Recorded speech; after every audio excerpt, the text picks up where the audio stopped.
Hello, everyone. Welcome back to the Practical Theism podcast, where faith and culture collide. I'm really excited to have Dave Brunsman, who's quite honestly becoming a bit of a regular on the show, back to the Practical Theism podcast. Dave, it's good to be with you again, man. It's good to be with you too, my friend. Thanks for reaching out again. Yeah, you bet. You know, we've had a lot happening in the past week. At the time of this recording, obviously, we got a lot going on politically. We had the inauguration, and we had a lot of rioting, protesting, things happening there. It just kind of perpetuates this current conversation that we have about something that's come to be known as the cancel culture. And, you know, when I first heard that term, I didn't really know what it was or what to make of it. So I thought it'd be really interesting to dive into that and to kind of take a look at that from a faith discussion perspective, because whether it's political discussions or religious discussions, whatever the type of discussion is, I think we're seeing it across the board. So let's dive into the cancel culture. First off, let's define it. What is the cancel culture, Dave? Yeah, so what I would say the cancel culture is it's the practice of canceling support for public figures or companies after they've done something offensive. And so, I think as I was thinking about this question, some people believe that this is something that's only done on social media, and that's just not true at all. In my opinion about this stuff, it seems like this is the new boycott, but it's way more divisive than that, because a boycott is just, so-and-so did something that I don't like, so I'm going to withdraw support as a punishment. But the difference is that the boycott removes you from the support. Cancel culture tries to actively punish the violator, as in, some form of social ostracization. Yeah. And, it seems like the outcome is that they're trying to destroy someone's life over some misdeed. Yeah, or girl caught, I guess, is the proper vernacular. Maybe, yeah. Oh, man. Yeah, we had the whole, for those watching this years down the road, we had the whole amen and a woman thing that just came out, which was a wonderful display of our human ingenuity and intellect. So, I think you're right. We're seeing it all over the place. It's not just in... obviously not just in online discourse. Though I have to say, it's funny. I go back to another episode that we did, Dave, on making Jesus relevant, or is Jesus relevant today? And we quoted Pope Francis in his encyclical Fratelli Tutti. And I keep going back to that. And I'm like, it is so spot on. And I'm going to read it again, because I think it's pertinent to this discussion here. He says this. He says, dialogue is often confused with something quite different. The feverish exchange of opinions on social networks frequently based on media information that is not always reliable. Dave, I know you're part of that conversation. Media information that is reliable. Is it reliable or is it not? The bias of the media has really come out over the course of the past year. He goes on to say, these exchanges are merely parallel monologues, and I think that's probably my favorite part of that entire paragraph. Parallel monologues, meaning everybody is so bent up on their own position. It says they may attract some attention by their sharp and aggressive tone, but monologues engage no one. Their content's frequently self-serving and contradictory. Indeed, the media's noisy potpourri of facts and opinions, it's often an obstacle to dialogue, since it lets everyone stubbornly cling to his or her own ideas, interests, or choices with the excuse that everyone else is wrong. It becomes easier to discredit and insult opponents from the outset rather than to open respectful dialogue aimed at achieving agreement on a deeper level. First of all, wow, I'm always blown away by reading that, how clear and concise it is. Yeah. How does do you feel like that is kind of, in essence, what is promulgating the cancel culture today? Yeah, I mean, I think that you're right on about the what was he called? The parallel monologues? Is that what he said? Parallel monologues. I think you're right on about that, because, you go to the theater and you watch a monologue, it's literally me, soliloquy, talking to the ether, I guess, and and there's not really any feedback from any other source. Yeah. And so, I do think you're on about that, and I think that he is on about that,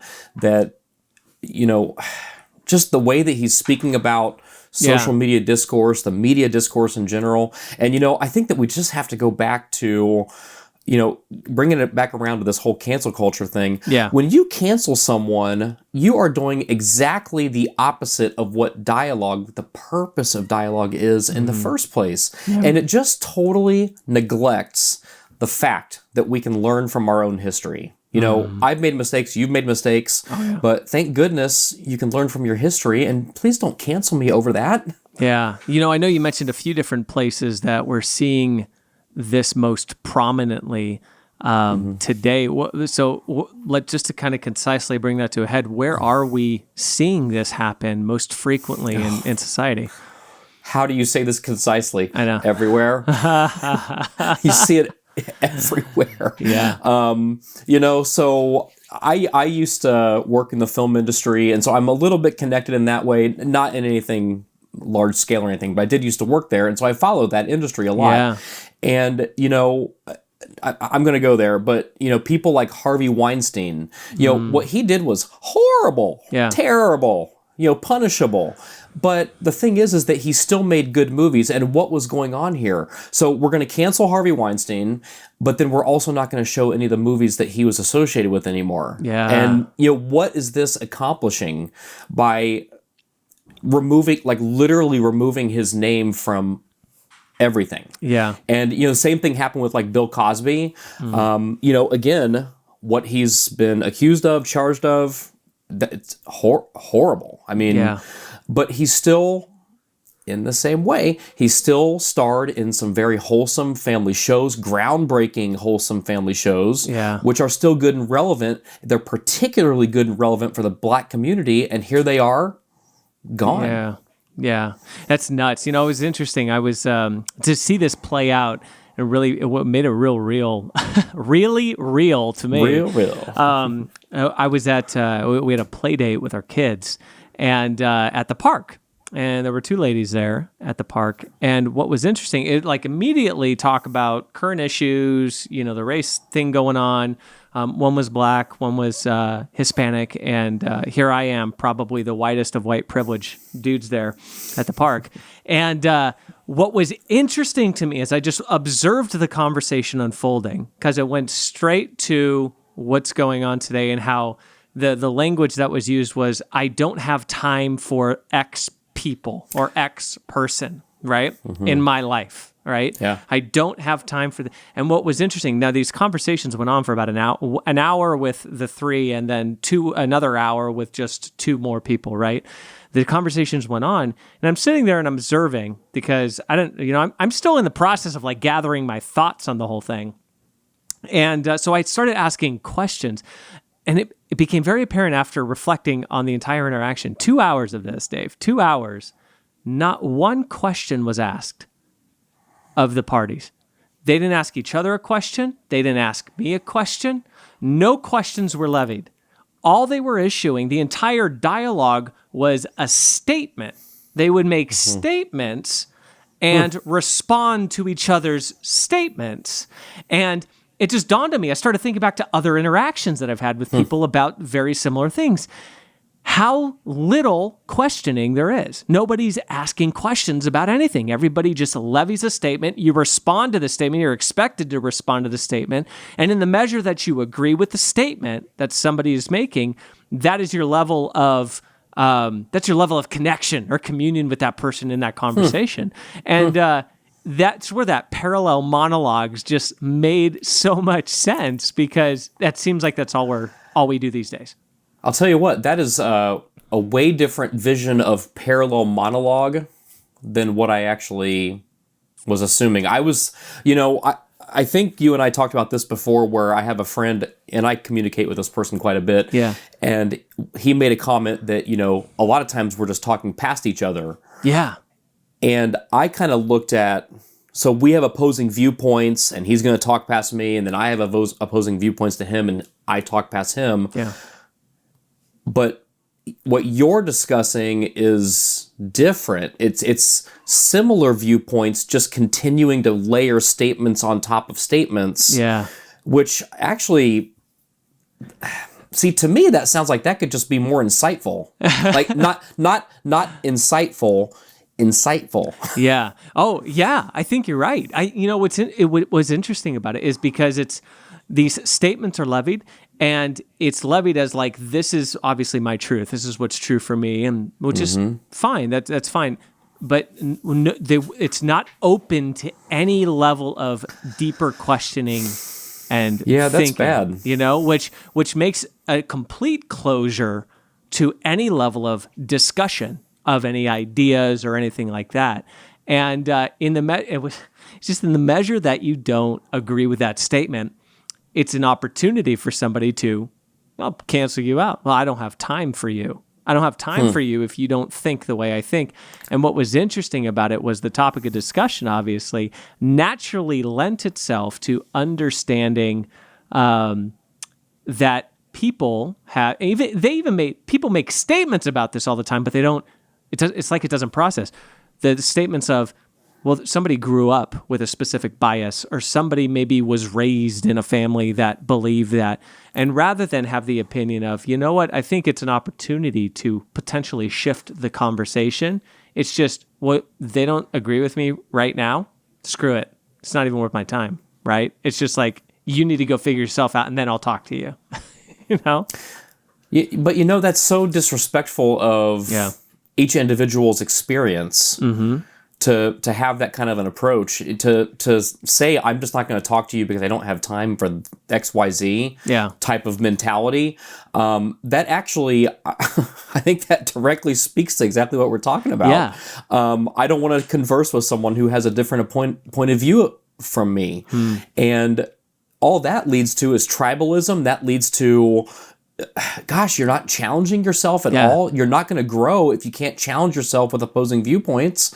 And that's just so destructive. Yeah, it leads to groupthink, and if you have groupthink, then you don't you think about we grow as a civilization because of ideas. Ideas get thrown in the mix, and some ideas, which are some of the greatest ideas of history, were rapidly opposed for a long time, and then all of a sudden, people come around, they start to understand, right, the logic behind it or the thinking behind it.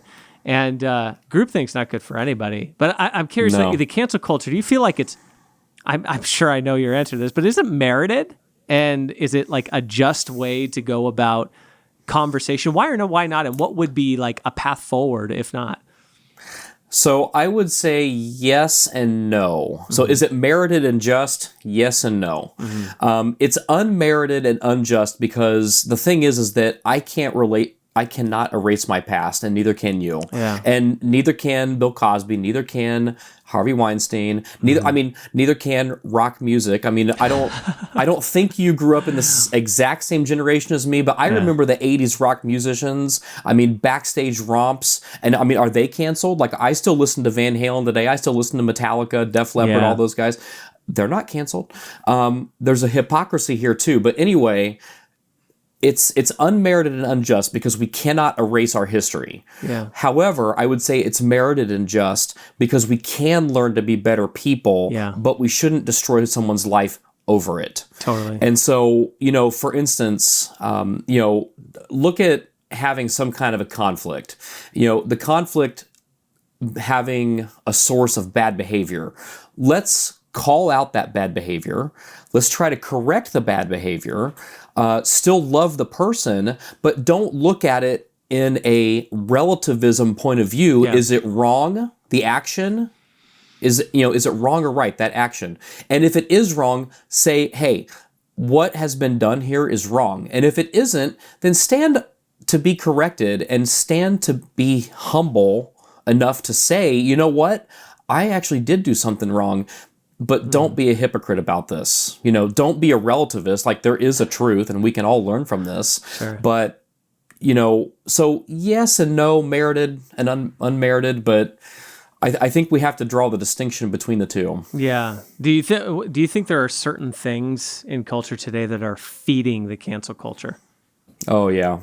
I think the number one feed, this is personally just my opinion, but I think the number one feed is social media. I have been unfriended, blocked by so many people. I don't even know probably half of them. Yeah. But I know a good amount of them who have unfriended and blocked me. Some people that I went to elementary school with, just because of opposing viewpoints. And, I don't have a habit of being uncharitable in my dialogue. I'm pretty firm in my dialogue, but I try not to be uncharitable. So I think that the social media is a source of it, because it's so easy just to unfriend, block. Totally. And then you don't ever have to look at that person, hear that person ever again. I would also say, and this is a little controversial, or maybe even a little, I don't know, but I think that the news cycle actually feeds into this too. We can look at our current, love him or hate him, you look at our current president at the time of this taping is Donald Trump. And, my goodness, when he was running for candidacy in 2016, this quote, the grab him by the pee quote. Yeah. Look, so again, I used to work in Hollywood. The outrage. So should you be outraged that Donald Trump can say something like that? Sure. Yeah, I don't think Donald Trump should be saying things like that. I definitely don't think he should be acting like that. But the outrage denies that this stuff actually happens in Hollywood. It does happen in Hollywood because it's been proven with Weinstein and Cosby, rock bands in the 80s. We know that this was going on in the 80s with rock bands. This is real. And so, he got slammed and said, he's assaulting women. Yeah.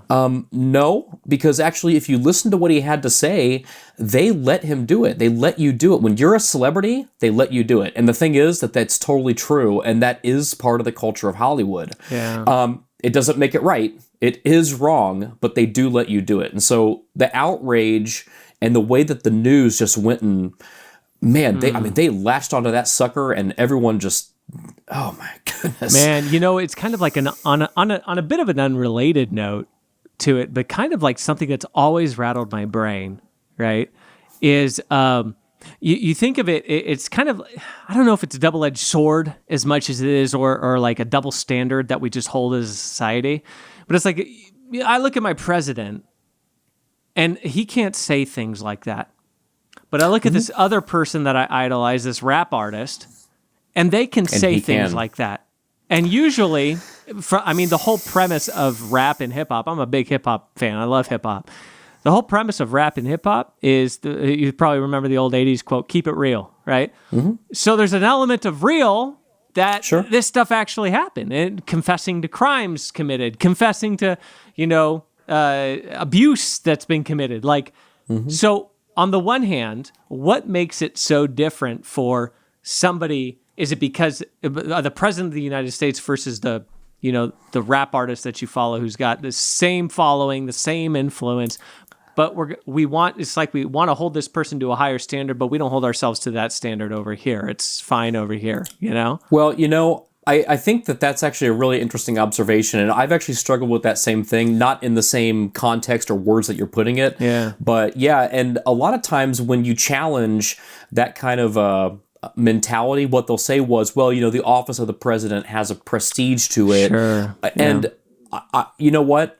I agree with that. I don't disagree with that at all. No. He's a world leader, and the hip hop artists, they're not world leaders. So okay, fair enough. The president is making deals with Korea and China and Norway and Germany. Like, okay, fair enough, but that doesn't mean that the president can't express opinions and thoughts about things and feelings about things. He's still a person. He's a human. He's as flawed as he is. And trust me, no condoning over here on this channel or between us about those kinds of words coming from the office, obviously.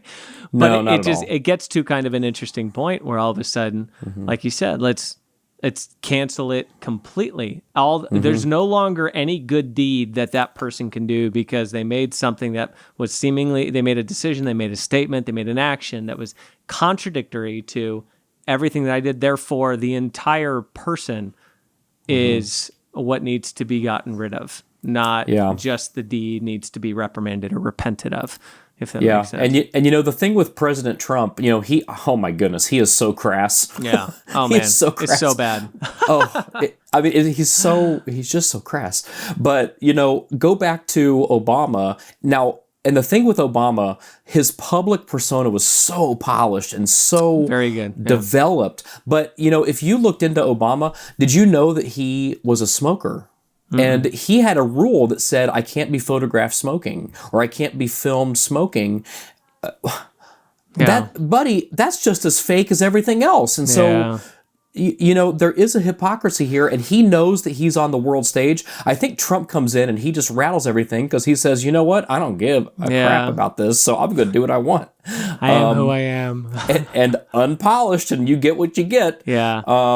I don't like it, but... I'm kind of curious, this cancel culture, from your perspective, how do you see this manifesting itself in faith circles specific? We've gone on the political sphere, which is relevant today, but faith circles in particular, where do you see that? Let's get out of the political sphere. Yeah, please. I think in faith circles, so I do a lot of work in faith circles, running small groups, working in certain ministries that are particular to the faith journey. I think the biggest thing that I see with regard to that is that we cannot agree on what the truth is. And so, for instance, there's a mentality out there in Christianity that all quote, good people go to heaven. And, I'm sorry to be the one to break the ice on you, but no, they don't. And, there's this idea like, I'm a good person, and I would challenge back, well, how do you define good person? Yeah. Now, if I asked you, Josh, and we're having this conversation, there's like a standard response to someone who says, well, how do you define good person? Yeah. How would you respond to that? If somebody asked me, how do I define good person? Well, like, hey, Josh, are you a good person? Oh, yeah. Yeah, I how think do you so. know? How do you know? I don't know. I do good things. That's not the one that I've heard a lot. They'll say, well, I'm not Hitler. Yeah. as if that's even like an appropriate measure at all. Yeah. They're related immediately to the bad. What's interesting is you go to the relativist side and it's like, well, how do you define? I've literally gotten into conversations. It's interesting. We're talking on this particular topic. I was having a conversation with my buddy Louie on the show, and that was the topic of discussion was, is Christianity more than being a good person? Because that's what everybody levies. Oh, yeah. All religion is meant to just produce good people, pure and simple. That's it. It's got zero to do with anything else. That's all religions are the same because right. But I brought up a story example a couple of years ago. I was talking with somebody who went on to say, who's a relativist in nature, but went on to say that, and I asked him, well, what about Hitler? You always bring up Hitler. Everybody brings up Hitler, right? So I bring up Hitler. It's like, are you telling me that his acts were justified or that they were good? And the response blew my mind, because the response was, well, in his mind at that moment, that was the good thing to do or the right thing to do. And therefore it's justified because that's just how that's he interpreted his truth, right? It's his truth, right? Yeah. Yeah. Well, so, on that though, and then the response will be, well, I haven't killed anybody. Yeah. And, good for you, Josh Smith. You haven't killed anybody. Good job. Thank you. But, so I would actually push back that and say, let's reference out the catechism and let's reference in, what does it mean to kill someone? Yeah. So I would say, do you ever gossip? Yeah. Because that action actually breaks the fifth commandment, thou shalt not murder, because what you're doing with gossiping is murdering someone's reputation. And the problem with gossip, particularly the problem with gossip, is that you're doing that without them being able to be there to defend themselves. Yeah. Another one would be, well, I'm not a thief. And I would say, sorry, hot button, but, Hollywood. So, hey, do you share Netflix across households? Oh, yeah. Because guess what? That's theft. And, this is about the movie industry, and this is really important to me. I've got a lot of friends that work in the movie industry. And their mentality is, well, it's the producer, they don't need any more money. And I would say, well, but it's not the producers that's getting hurt. They've already got their contract. They've already got their money. It's the crew. And so you're breaking the fifth and seventh commandment there. And you can go on and on and on about this. I'm a good person, but I share Netflix across households. Yeah. The relativism of I'm a good person just doesn't cut it, and we've got to be able to do more than this. And then when Christians in our circle, right, Christianity, when we can't agree on certain truths, we're in big trouble. Yeah. Talk to a Christian, and a lot of them will respond with, "We agree on the essentials." Yeah. No, we don't. I'm sorry, we don't. We don't agree on the necessity of baptism. We don't agree on the existence of original sin. We don't agree on the canon of Scripture. We don't agree on the nature of the Trinity. And these are big problems within Christianity, like, in faith circles. And in particular, the canon of Scriptures, non-Catholics literally rewrote history to fit their narrative. Yeah. Yeah. And you see this cancel culture, I think, just with the Catholic Church as a whole, if you look at it that way.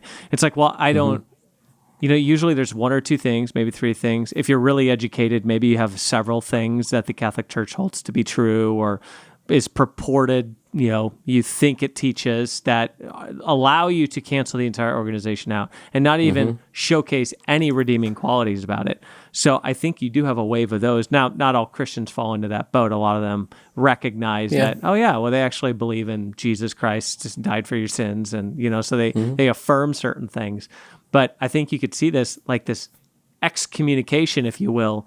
That's probably the theological term for the cancel culture. It's the excommunication culture. There you go. Right? So this excommunication of the entire faith tradition just because of whatever perception you have of disagreement, and that allows you to somehow cancel the whole thing. Yeah. Yeah. Might potentially. Is there I know there's a lot that probably frustrates you. What would you say about this? Is there anything that just sticks out as like, man, this is what's most frustrating about this more than anything else is blah. What would that be? Yeah. It is really frustrating because, where I do my work in ministry work, I just want to bring Jesus to people. I just want to bring Jesus to people. And, deep down, what I really want to do is I want to help my brother to love Jesus. Yeah. But, and really that's going to be your goal, is to help someone love Jesus so that they can be saved and go to heaven. Like that's the end goal of all ministry work, to get to heaven. Yeah. So, and help others get to heaven. But, if we can't even agree on the essential things and we write off essential things as non-essential, we're not even meeting in the same stadium, let alone in the same sport. Yeah. And, I would always defer back to this whole loving Jesus thing. And, if we cannot love Jesus fully unless we have the truth in its fullness. Yeah. Yeah, definitely. Let me ask you this, Dave, as we kind of wrap this up. How do you think people can take steps to shift this conversation around the cancel culture and ultimately do away the cancel culture? What's the path forward for this? Yeah, I think one of the things that I would say that's really important with regard to this is we have to remember how important it is to disagree with one another. Yeah. It is okay to disagree. I would even say it's okay to disagree vehemently. Fight it out, hug it out, and then fight it out again if it's necessary. And then at the end of the day, say, you know what though? I still care about you as a human being. I still want to go grab a beer with you, or go ice skating with you, or whatever you want to do. Yeah. It's all right to disagree with someone, even vehemently. And, we have to go back to understanding what dialogue is in the first place and why dialogue is important. This exchange of ideas through words, the purpose, which is to dive into and find the truth with other people. And, I know that I've been really hard on this episode with regard to Facebook.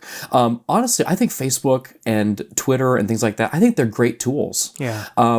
But, don't get into this mentality of block, unfriend, I don't like you, because there's no dialogue. And this idea of talking past each other, focus on who's talking past whose fault is that? And, is it because you're not willing to listen, or is it that you're not willing to be wrong?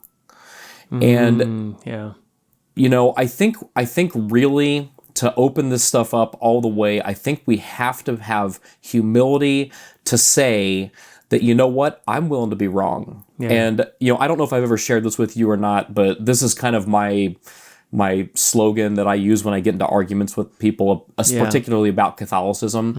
I'll say, if someone can prove the church wrong, I'm out, because if the church is wrong, then it's not the church. Yeah. And so what I'm doing in this dialogue with someone, with a non-Catholic, for instance, I'm literally putting my faith on the line, and I'm showing that I'm willing to lose. Yeah. And so, in that, let's have this dialogue, listen, empathize, sympathize, refuse to block and unfriend, and be willing to admit that you're wrong. Yeah. Just to add on to that, because one of the common objections, I don't know if you've heard this before too, when you say, well, it's okay to agree to disagree, or it's okay for us to disagree with this, or even if you go out there and say, look, we have to separate the person from the argument that they're making. The argument against that often is levied well, that's fine if it's not something that ties to me personally or affects me personally, right? Now all of a sudden, if you're against my rights or if you're against my decisions and my actions, that's no longer just not disagreeing with an argument, and then still you're now like fully effaced against me, right? And I guess just having this thought on those, because I've heard that quite a bit. I think at that point we got to step back and we got to recognize that, look, every single position that you take every single day is based on your personal belief of whatever particular situation or whatever particular argumentation that you want to take. End of story. It's a part of you whether you like it or not. No matter what, like my decision about what to do in my sex life, for example, or my decision about what political stance I want to hold, or my decision about gun laws and this, that, and the other. There are always arguments about a specific situation, and they're always going to be personal to me, depending on whatever position I hold. But we have to understand that those beliefs can be challenged, and it's tough. We have to recognize and call it out. I think it's tough when these beliefs and these truths are so tied in with shaping how we think. They're so deeply rooted. And we have to recognize that and look, I get how deeply rooted this is. But what I want to do for a minute is just separate it from you as an individual and understand that you've been brought to this position based on your past, your history, your way of thinking, the people you've talked to, the things that you've heard. You've gotten to this point because of all those things. And I don't want to take away from that. Rather, I want to be an additive to this conversation and actually just take the arguments themselves and see where they're strong and potentially see where they might fall apart so we can bulletproof them and make them that much stronger. And I know that, and the challenge is that takes time. It's not something that takes relationship, takes right? relationship, yeah. Yeah, I think about that too. I think you are hitting the nail on the head there. I would disagree with you about saying we have to agree to disagree. I would say that we can vehemently disagree and then come back to it. Yeah. Because there are some things that we just can't. Sorry, we can't disagree. We cannot agree to disagree on this subject. Yeah. But what I would say is, I think what you're pinpointing here is that it's perceived. Like, let's talk about the gun law thing. Oh my gosh, you're attacking me personally. Yeah. No, I'm not attacking you personally. I'm attacking the issue and saying, look, there's something wrong with this issue that we need to get to the bottom of this. And this has nothing to do with you. Yeah. Regardless of what you feel about it, how about we talk about it and get to the heart of the issue. Yeah. And remove yourself out of it. And that's really hard. And you're right, that does take relationship and it takes time. Yeah. And it's powerful though when you're able to do it because nobody's doing it. So if you're able to be one of the few to be kind of a game changer in that way, I think you'd be surprised at how it's received rather than always succumbing to just canceling somebody out, ignoring the conversation. And I'm preaching to myself here too. I'm probably just like anybody else who confrontation's uncomfortable, and you don't like getting involved in something and talking about something that you really don't know a lot about, or you have this perception that you know something about, but in reality you don't. So nobody likes to be proven wrong when it comes to it. So it's see, I would say you're right. No one likes to be proven wrong, but we have to be willing to be humble enough to say, if someone asks you some question, you get into some dialogue and you don't know just say, you know what, I don't really know enough about this to even talk. Like, I appreciate hearing your point of view. I'm going to go home and look at this and then get back to that person. But it's all right to say, you know what, I don't know everything there is in the world about everything. Yeah, you're totally right. Well, Dave, this has been awesome talking about the cancel culture. Really appreciate your time, your thoughts, Thanks, your insight Josh. on the subject. We'll have you back again soon, my friend. Sounds good. Awesome. For everybody listening, wherever you might be listening at, definitely hit that like button, pound that subscribe button like you mean it, so you can continue to get more of this awesome content from the Practical Theism channel. Stay tuned. We're launching new episodes every other week all this year. So get fed with the Practical Theism podcast here. We got a lot of great guests coming on board. Really appreciate the support. Drop some comments down below if you feel like commenting and starting a discussion and engaging in the conversation. From all of us here at the Practical Theism podcast, we'll talk to you soon.